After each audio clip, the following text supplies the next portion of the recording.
Žēlastība jums un miers no Dieva, mūsu Tēva un no Kunga un Pestītāja Jēzus Kristus. Āmen. Klausieties Dieva svētos vārdus, kas rakstīti Lūkas evaņģēlija 5. nodaļā. Kādu reizi ļaudis pie Jēzus spiedās un klausījās Dieva vārdus, bet viņš stāvēja pie Ģenecaretes ezera. Tad viņš ieraudzīja 2 laivas ezera malā stāvam, bet zvejnieki bija izkāpuši un mazgāja savus tīklus. Bet viņš kāpa vienā laivā, kas piederēja Sīmanim, un lūdza nocelt mazliet no malas. Un viņš nosēdās un mācīja ļaudis no laivas. Un beidzis runāt, viņš sacīja uz Sīmani: dodies uz augšu un izmet savus tīklus. Un Sīmans atbildēja un sacīja: Meistar, mēs cauru nakti esam strādājuši, nenieka neesam dabūjuši, bet uz tavu vārdu es gribu tīklu izmest. Un to darījuši, tie saņēma lielu pulku zivju, tā ka viņu tīkls plīsa. Un tie meta ar roku saviem biedriem otrā laivā, lai tie nāktu palīgāt vilkt. Un tie nāca un piepildīja abas laivas pilnas, tā ka tās tikko negrima. Sīmans Pēters, to redzēdams, krita Jēzum pie kājām un sacīja: Kungs, aizej no manis, jo es esmu grēcīgs cilvēks. Jo tam izbailes bija uzgājušas, un visiem, kas pie viņa bija, par lomu, ko tie bija vilkuši, tā arī Jēkabam un Jānim, Cebedeja dēliem, Sīmaņa biedriem. Un Jēzus sacīja uz Sīmani: nebīsties, jo no šī laika tev būs cilvēkus zvejot. Un savas laivas uz krasta vilkuši, tie atstāja visu un gāja viņam līdzi. Āmen. Nāc svētais gars, nāc apgaismo mūsu tavu vārdu patiesībā, jo tavi vārdi ir mūžīga un svēta patiesība. Āmen.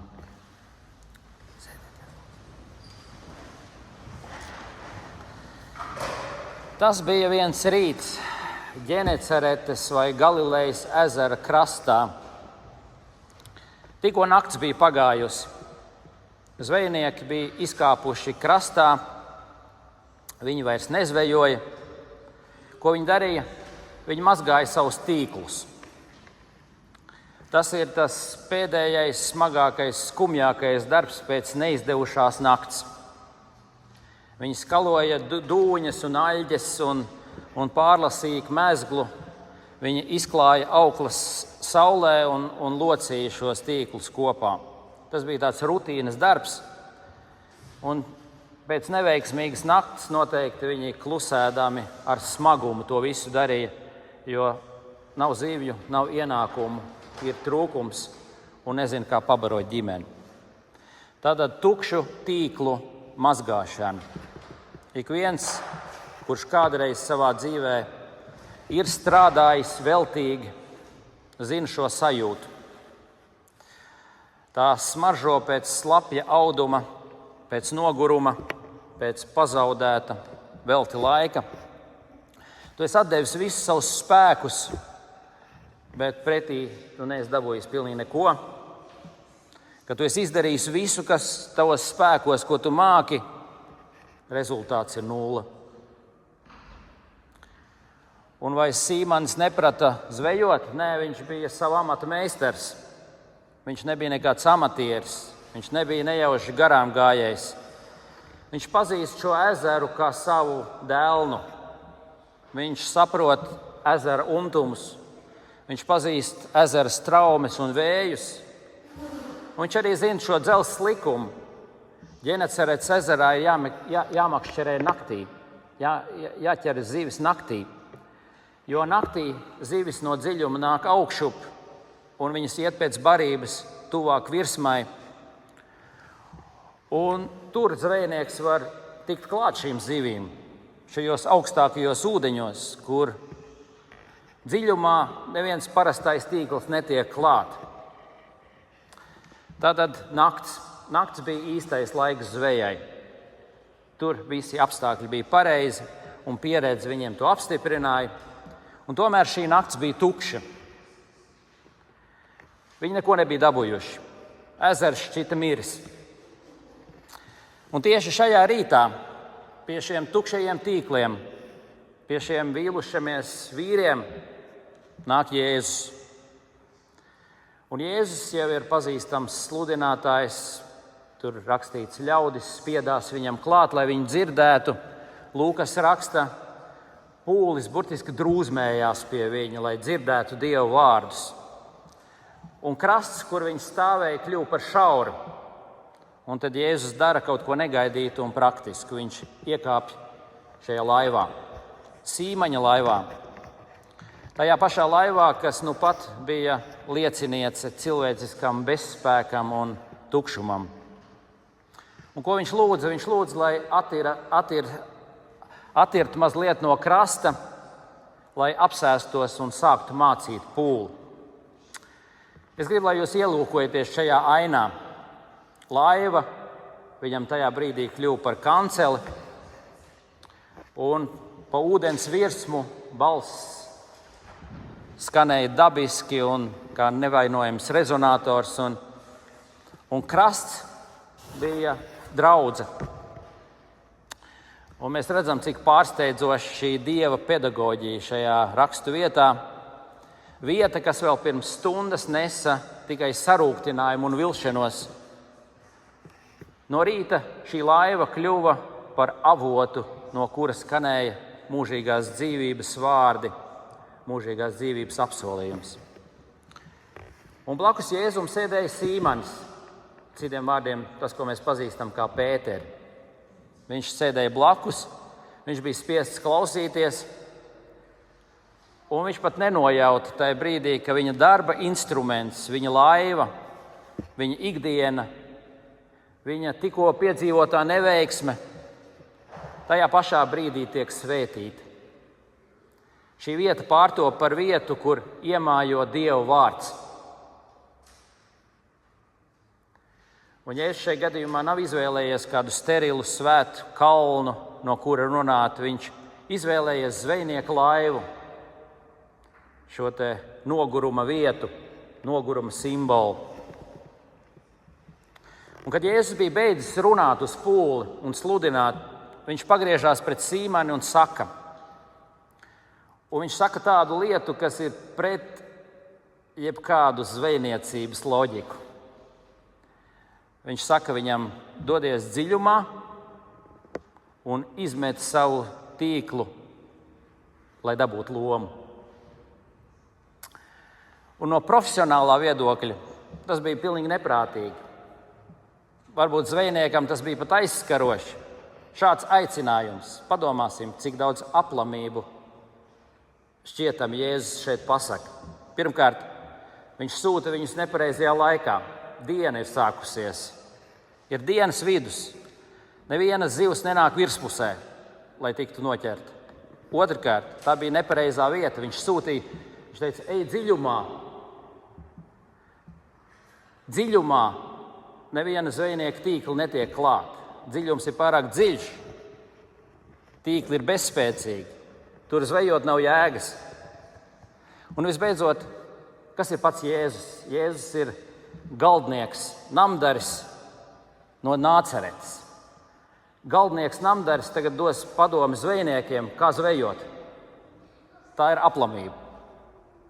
Jēzus bija uzaudzis sauszemē ar koku materiāliem, ar akmeņiem, ar mūriem, ar naglām.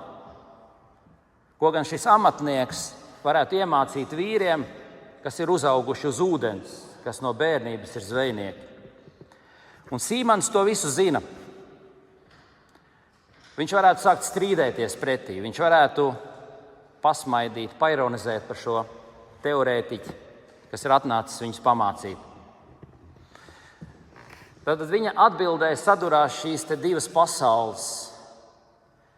No vienas puses ir amata pārbaudītā loģika, zināšanas, kas ir gadiem krātas, zvejnieka zināšanas. No otras puses ir šis te Jēzus, jauns, nenosakāms, kas ir tikko ieradies pie viņiem. Viņš saka, meistari, viņš tā arī saka, mēs cauru nakti esam zvejojuši un nenieka neesam dabūjuši. Tā bija realitāte. Tas bija fakts. Un tad seko šis pavērsiens. Bet uz tavu vārdu es izmetīšu tīklu. Uz tavu vārdu. Tie 3 vārdi, uz kuriem balstās viss šis stāsts, un patiesībā uz tā balstās arī mūsu ticība. Šeit nav runa par pieredzi. Pieredze runā tam visam pretī.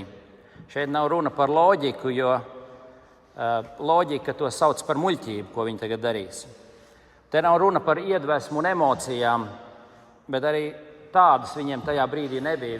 Viss, kas bija nogurums un īgnums un nepatika pret darbu. Bet Sīmans saka šos vārdus, bet uz tavu vārdu es iešu un to darīšu.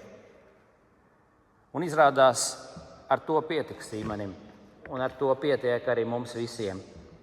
Vairāk nekā pietiek. Un notiek šis te brīnums. Tīkli pēkšņi pildās ar tādu straujumu, ka tie sāk plīst. Sīmans māja ar zīmēm saviem biedriem no otras laivas, lai viņi nāk palīgā, un drīz abas laivas ir pilnas ar šo zivju svētību. Tā, ka viņi sāk grimt no zivju smaguma. Dzelme vai dzīles, kas visu nakti bija klusējušas, kas slēpa šos dārgumus, pēkšņi atdod zivis ar prieku. Un tā to atdod nevis tāpēc, ka Sīmanis pēkšņi būtu kļuvis labāks zvejnieks, bet gan tāpēc, ka viņš paklausīja vārdam. Šajā brīdī ezera krastā atbalsojās kaut kas ļoti sens. Ja vien mēs atšķirsim Bībeles 1. lapusi, tur ir stāstīts par radīšanu. Tur ir teikts, Dieva gars slidinājās pār ūdeņiem, un Dievs sacīja. Un Dievs teica, un zivis bija pilns šajā ūdenī, sāka muģēt no dzīvību. Zivis tajā ezerā un visos pasaules okeānos pastāv tikai tāpēc, ka mūžīgais vārds ir tos saucis esamībā no neesamības. Un kas ir tas, kas sēž Sīmaņa laivā? Vai viņš ir vienkārši pravietis, vai labs skolotājs, vai labs runātājs?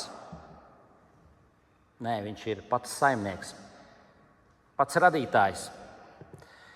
Viņš ir iekāpis ne tikai savā radībā, viņš ir iekāpis radības laivā. Un kad viņš uzrunā šos ūdens dziļumus, tad tiem dziļumiem ir jāatsaucās. Radītājs pavēl, un dabai ir bez ierunām jāpaklausa. Bet turpat ir arī kāda senāka pravieša Jeremijas atbalsts. Un jūs arī šodien dzirdējāt pravieša Jeremijas lasījumu. Un Jeremija kādreiz runāja par tādu dienu, kad Dievs sūtīs daudzus zvejniekus, daudzus medniekus, kas medīs rokā viņa tautu. Viņa uzmeklēs visu izkaisītos tautu, kuri nevarēs vairs slēpties un nevarēs izbēgt. Un šajā Jeremijas pravietojumā tas izklausās tā kā draudi, tā kā tiesa un soda ainava, ka viņš dabūs rokā visus, ka nebūs kur noslēpties. Bet šeit Ģeneceretes saulēktā šis pravietojums sāk izklausīties pavisam citādāk, jaunā skaņā. Tas kļūst par neaptveramu žēlastības solījumu. Viņš saka, būs jauni zvejnieki. Šie zvejnieki tiek sūtīti.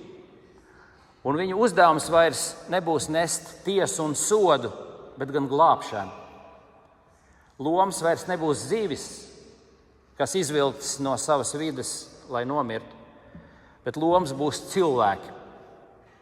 Cilvēki, kas izvilkti no nāves dzelmēm, no nāves dziļumiem, lai dzīvotu. Un tieši šādā kontekstā un šajā brīdī seko tas dramatiskākais un paradoxālākais pagrieziens šajā stāstā. Sīmans Pēters, redzot šo neaptveramo lomu, nevis sāk priecāties, ka viņam maks būs pilns. Viņš nevis berzē rokas par veiksmīgo darījumu, bet ko viņš dara? Viņš krīt ceļos. Turpat grimstošajā laivā starp slapjām virvēm un zivīm, tās visas spirinās tur gar viņa kājām, viņš sabrūk Jēzus priekšā. Un viņš nesaka, paldies tev, meistar, tu esi labākais biznesa partneris, kāds man ir bijis. Viņš nelūdz, paliec pie manis līdz rītdienai, tad mēs atkal izmetīsim tīklus kopā ar tevi. Nē, viņš saka kaut ko citu. Viņš noslīgt ceļos un saka, aizej no manis projām. Kungs, es esmu grēcīgs cilvēks. Tu nevari palikt kopā ar mani. Ievērojiet šo detaļu. Viņš to nesaka tukšajā naktī. Viņš nekliedz uz Dievu izmisumā, tad, kad tīkli bija tukši un kad likās, ka Dievs viņu ir aizmirsis. Viņš to saka tad, kad viņam tīkli plīst pāri no Dieva svētības. Tātad nevis neveiksme, bet tieši veiksme un pārpilnība noliek viņu uz ceļiem. Kāpēc? Tāpēc šī pārdabiskā svētība ir kā spogulis tam, kas kopā ar viņu sēž laivā. Viņš sajūt, viņš ierauga šo absolūto svētumu, šo Dieva absolūto svētumu. Un kad šis svētums ir tik tuvu pienācis klāt pie cilvēkam, tas ir tik biedējoši. Viņš pēkšņi ierauga savu nepilnību, savu grēcīgumu, savu neiespējamo stāvokli. Es iedomājieties, kā ar spēcīgu saules staru, kas pēkšņi iespīd tumšā, šķietam tīrā istabā, un šai gaismā pēkšņi parādās tūkstošiem putekļu, kas gaisā lidinājušies visu laiku. Tā gaisma neradīja tos putekļus, bet tie putekļi vienkārši nevarēja paslēpties vairāk. Tie kļuva redzami. Tā tas ir bijis vienmēr. Tiklīdz cilvēks sastopās ar dzīvo Dievu, ar svēto Dievu, tā mēs pārbīstamies. Mēs jūtamies necienīgi, mums gribās bēgt. Atcerieties Jesajas stāstu, kur viņš templī piedzīvo Dieva svētumu. Viņš saka, bēdas man, es esmu pazudis. Es esmu cilvēks ar nešķīstām lūpām un dzīvoju tautas vidū ar nešķīstām lūpām. Un tagad es esmu redzējis pašu Dievu. Svētums atsedz mūsu patieso stāvokli. Un to, ko toreiz piedzīvoja pravietis, to tagad piedzīvoja Sīmans. Un to piedzīvojam arī mēs šajos svētuma atklāsmes brīžos. Un te atklājās tas lielākais evaņģēlija paradoks. Ko Jēzus atbild? Vai viņš izpilda Sīmaņa godīgo lūgšanu? Sīmans taču lūdz aizej prom no manis. Jēzus aiziet, Jēzus neaiziet. Viņš nepaspēr ne soli atpakaļ. Svētums, protams, grēciniekam liek izbīties. Bet Jēzus paliek laivā. Viņš paliek kopā ar grēcinieku. Viņš paliek kopā ar mums. Viņš nepaliek tāpēc, kad Pēters ir solījis laboties. Viņš nepaliek kāda pārbaudas laika dēļ, bet viņš paliek pie Pētera tāda, kāds viņš ir. Viņš saka, nebīsties. No šī laika tev būs cilvēkus zvejot. Redziet, kā vienkārša grēksūdze Pēteri padarīja par apustuli. Šis ir tas brīdis, kad viņš tiek sūtīts. Šajā brīdī, kad Sīmans visskaidrāk un vissāpīgāk ierauga savu stāvokli, tas kļūst par aicinājumu sākuma punktu. Tā Dievs pieņem grēciniekus un padara viņus par saviem darbarīkiem. Mīļā draudze, kā tad ir ar mums, kā ir ar tevi, kad mēs aplūkojam šo vietu un attiecinam to uz sevi? Tu neesi atnācis uz šo dievnamu nejauši. Tu esi atnācis šeit no savas nakts. Un katram no mums šī nakts varbūt izskatās citādāk. Vienam tie ir smagi darba meklējumi, kad tavi pieteikumi un meklējumi nevainagojās ar panākumiem.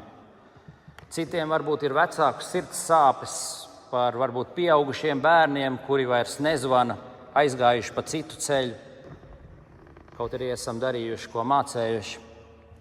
Kādiem varbūt laulības dzīvē ir grūti laiki un tie tīkli izskatās tukši.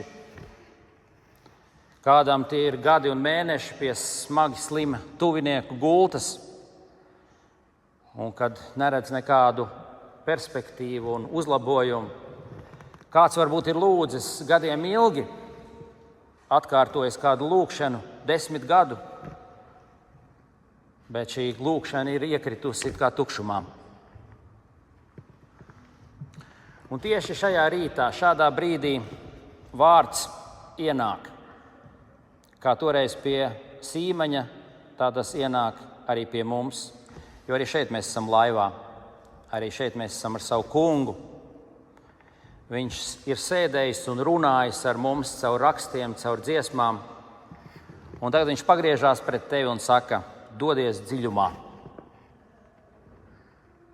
Kur ir šis dziļums tavā dzīvē, tavā ikdienā? Tas ir tavs paša jautājums, bet mēs mēdzam šiem dziļumiem braukt apkārt ar savu laivu. Mūsu pieredze saka, ka tur nekā nav, ka tur nav pat vērts mēģināt. Vai tā ir kaut kāda saruna, kas pārtrūkusi pirms gadiem, vai tas ir kāds aizvainojums vai sēras, ko mēs turam savā sirdī. Tās var būt daudzas un dažādas lietas, kur mēs sakām, tam visam nav jēgas. Bet viņš mums saka, dodies dziļumā. Ne tāpēc, ka tas būs viegli un ērti, bet tāpēc, ka vārds to saka. Un vārds ir tas, kas sniedzās vislielākajos dziļumos, kas aptver mūsu vislielākos dziļumus un glāb mūs no vislielākajiem dziļumiem. Lai ko mūsu pieredze saka, lai ko mūsu loģika saka, kā mēs būtu vīlušies dzīvē, vārds saka, dodies dziļumos, izmet tīklu. Un tā labā vēsts ir tas, ka arī šodien viņš mums saka, nāc tuvāk, nebeidz projām. Pie šī altāra mēs ik svētdienu piedzīvojam to pašu, ko Ģenecaretes ezerā, vēl personīgāk. Kad jūs sūdzat savus grēkus, kad jūs nākat altāra priekšā, kāda ir tā sajūta? Tā sajūta ir apmēram tāda, kungs, es neesmu cienīgs, ko es te daru? Ej prom no manis, es neesmu cienīgs būt par tavu kalpu. Vai ko kungs dara? Viņš mums nāk tuvāk. Mēs sakam, aizej no manis, bet viņš saka, nāc tuvāk. Un tas ir sakramenta noslēpums. Mēs neesam pelnījuši šo vietu pie viņa galda, bet viņš ar mums ir kopā laivā. Viņš neaiziet prom, viņš neatsvešinās, viņš nāk mums arvien tuvāk. Tik tuvu, ka dāvā pats sevi, savu miesu un asins, pavisam personiski. Un mūsu loģika prasa, kā tas var būt? Kā tas var būt, ka parasti maize un vīns top par Kristus patieso klātbūtni? Un mums nav atbildes.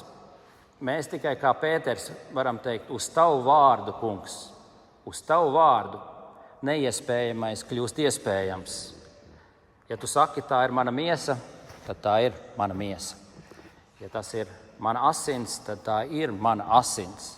Ja vārds to saka, tad tas ir iespējams. Uz tavu vārdu, kungs, es gribu to saņemt. Atcerieties, kā gāja pravietim Jesajam turpat templī. Dievs sūtīja serafu no altāra ar lūkšām, ar kvēlojošu ogli un lika viņam pie lūpām šo te liesmojošo, to kūpošo ogli un teica, tava vaina ir izdzēsta, tavs grēks ir piedots. Un tas pats notiek ar mums. Tas svētums, kas mums tuvojās, mūs neiznīcina, bet mūs apskauj un saka, tev tavi grēki ir piedoti. Bet ar to vēl stāsts nebeidzās.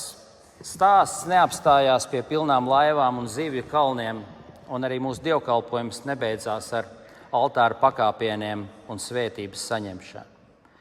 Jēzus teica, no šī laika tev būs cilvēkus zvejot. Tātad Sīmons nepalika laivā. Viņš nebeidza ar apbrīnu un komfortu turpmākajā dzīvē.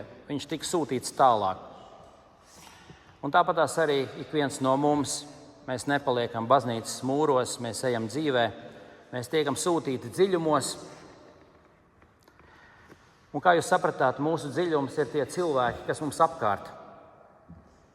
Lai kur jūsu gaitas vedīs, lai kādā netīrā virtuvē jūs nonāktu, lai kāds pie kāda kolēģa jums jāiet tagad un kādā slimnīcas vietā vai kur tas būtu,